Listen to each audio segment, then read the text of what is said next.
Salut à tous, on est parti pour l'analyse technique sur le BTC, l'Ethereum et on ira voir aussi 2-3 altcoins comme d'habitude, dont le Solana, le Doge, TIA, etc. Vous verrez que pour le moment, la formation qu'on est en train de faire n'est pas du tout un bottom, donc il va falloir attendre encore certains développements de bougies, de chandeliers japonais pour qu'on puisse vraiment avoir quelque chose de plutôt clean. Et bien évidemment, on va s'attaquer d'abord au BTC parce que c'est souvent lui qui drive le marché, surtout actuellement avec la dominance du Bitcoin qui est si haute.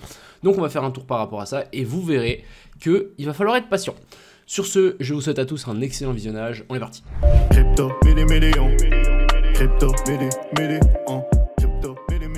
Alors, on va déjà revenir directement au BTC. J'avais dessiné ça pour simplement le groupe privé, donc CryptoPro. Je vais vous expliquer pourquoi et pourquoi je pense que ça va descendre. Alors, déjà, ce qu'il faut comprendre, c'est que on est venu chercher la zone de Fair Value Gap en weekly, la zone OTE, la trendline, on a fait la déviation en dessous. C'est très bien. Je pense sincèrement que ça peut être un bottom. Mais est-ce qu'un bottom va être formé directement en V comme ça? Je ne pense pas. Je pense qu'on redescendra, venir faire une 2 ici pour ensuite vouloir repartir un petit peu plus haut.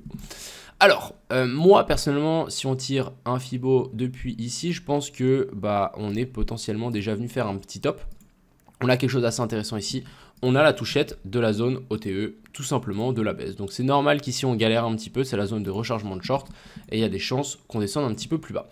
Si on zoome un petit peu ici en 4 heures, on va pouvoir se rendre compte que les liquidités ont été prises. Et ici, je trouve vraiment très intéressant, on est venu faire une Fair Value Gap inversée. Donc juste ici, on a une Fair Value Gap dans laquelle on a traversé, on a fait une clôture à travers. On est remonté tranquille, donc ça pour le coup, c'est un signe de faiblesse. On n'arrive pas à simplement rebondir sur la zone de Fair Value Gap, alors que les zones de Fair Value Gap, je rappelle que c'est des zones de support résistance. Alors que là, on a fait une clôture à travers, pas ouf.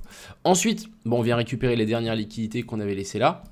Vous voyez qu'ici, on en avait laissé de 3, et ici, en 4 heures, on la voit très bien, on a la bougie ici, et celle-ci. Donc, vous voyez qu'on est venu récupérer la bougie après la mèche de liquidation. Et nous, ce qu'on veut, c'est exactement faire la même chose ici avec le lot en daily, c'est qu'on vienne récupérer la bougie après la mèche de liquidation. C'est exactement le même setup qu'on a là. Regardez-moi bien.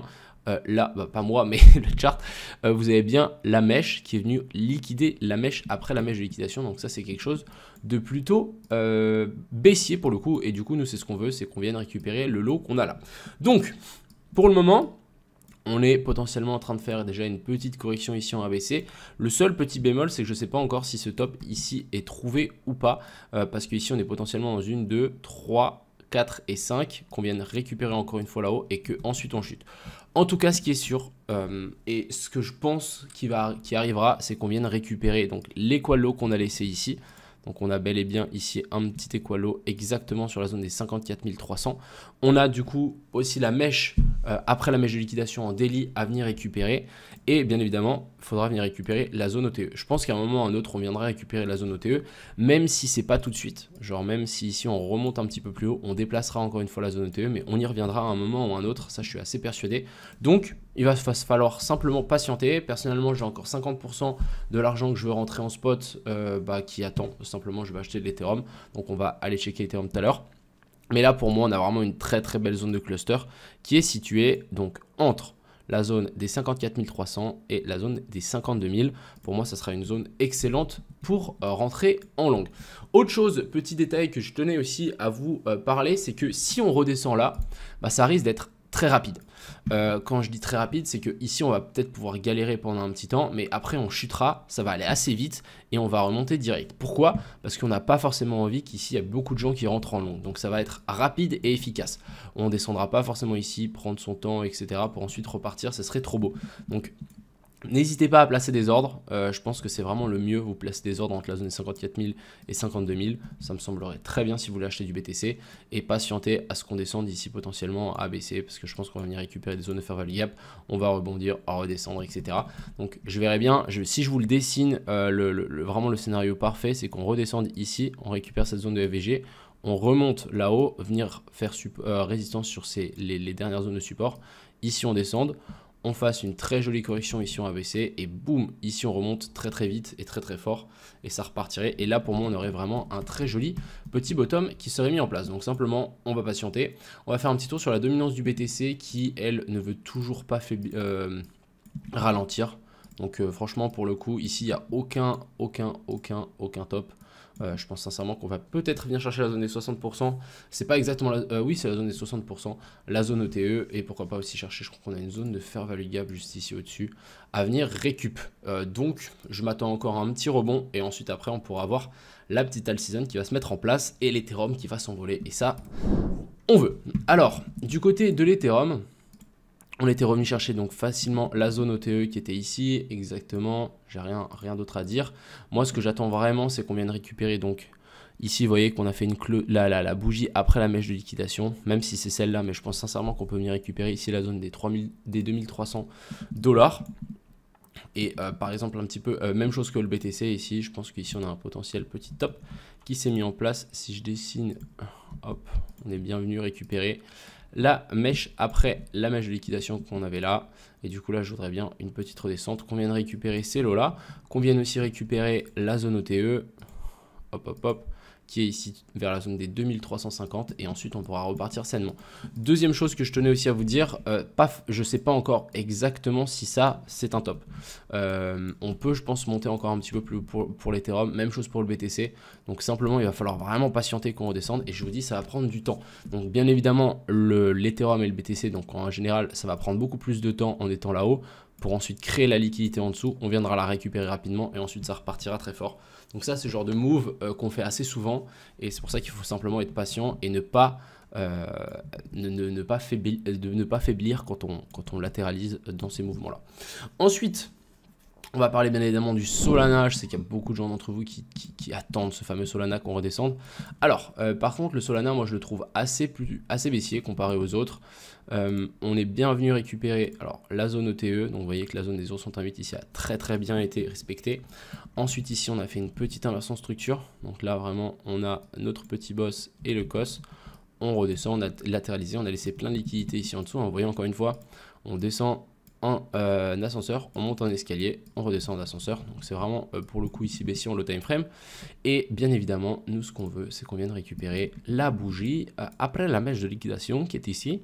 Donc le top, ce serait qu'on vienne récupérer vers la zone des 130 $. Ça correspond à la zone ETE, la poche de liquidité qu'on a là. Et idéalement, on pourrait peut-être même finir récupérer donc la zone de support qu'on a ici vers la zone des 120 $. Mais bon, je pense qu'il ne faut pas pousser mamie dans les orties. Et déjà, si on arrive à choper ici la zone des 130, ça sera déjà excellent à mon avis. Ça correspond aussi aux zones de fair value gap qu'on a laissé ici juste en dessous. On en a une en 4 heures. On va pouvoir peaufiner notre entrée d'ailleurs. Hop, ça serait top qu'on vienne la récup. Juste ici, ça commence exactement sur la zone des 126 $. Et là, on pourra avoir vraiment un truc clean. Donc simplement, les gars, patientez. Je pense qu'on va pouvoir redescendre tranquillement en A, B, puis C. Et puis ensuite, ça sera to the moon. Hein. Ici, on a le Notcoin, très intéressant aussi. Pour moi, le bottom est trouvé. On est venu chercher la zone de fair value gap ici en inversé.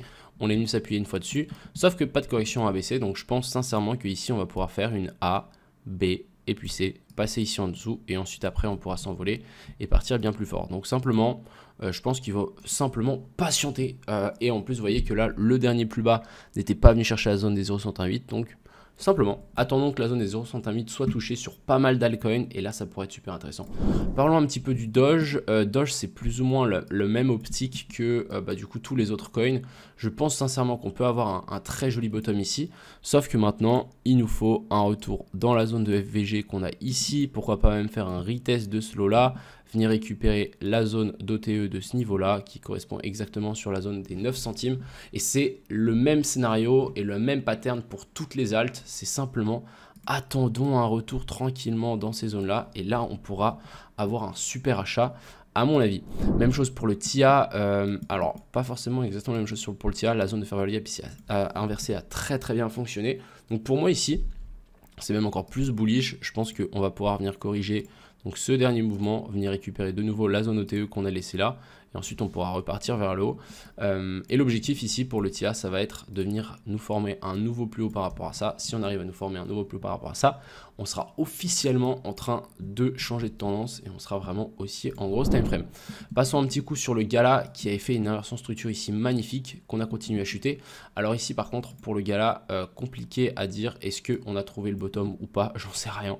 Franchement, j'en sais rien, et vu la pattern qu'on est en train de faire ici, on peut pas savoir. Voilà, on peut clairement pas savoir. Après, je pense que on va avoir un rebond. Je pense que c'est la même chose que pour toutes les cryptos.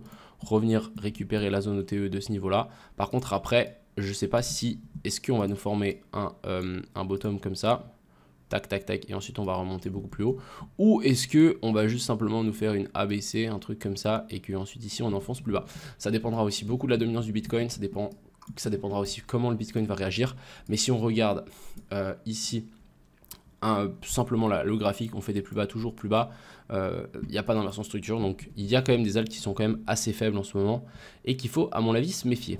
Le WIF pareil, je attendrai pourquoi pas un retour sur la zone pivot ici en dessous pour ensuite vouloir repartir et venir chercher le haut du range. Ici on peut vraiment voir qu'on a le haut du range, le bas du range, ici on a fait la petite déviation, pourquoi pas venir s'appuyer ici dessus, et ensuite on viendra récupérer les liquidités qu'on a laissées ici au-dessus du range. Et on va finir avec une petite position sur le PP, ici on était venu faire un COS, on est venu récupérer les liquidités ici, donc on est dans la zone de rechargement de longue, étant donné que la tendance ici en grosse time frame est haussière, et là je pense qu'on pourrait clairement voir un petit retour sur la zone de fair gap qu'on a laissé là, sous ce lot là, hop, on vient faire un double bottom, après une prise de liquidité, et là je pense qu'on peut avoir un super trade, et là on pourra clairement venir target des plus hauts, voire même un nouvel ATH pour le PP, parce que simplement on est dans une structure haussière, et on va simplement trader la continuation de la tendance. Enfin bref, j'espère que cette vidéo vous a plu, j'espère que ça vous rassure. En tout cas, moi je vais simplement patienter, racheter un petit peu plus bas. Ça m'étonnerait qu'on fasse un bottom comme ça et qu'on reparte d'un coup. Il va falloir attendre un petit peu que la tendance s'inverse, et ensuite on sera parti. Sur ce les gars, je vous souhaite à tous une agréable fin de week-end, une excellente semaine aussi, et à très vite. Ciao.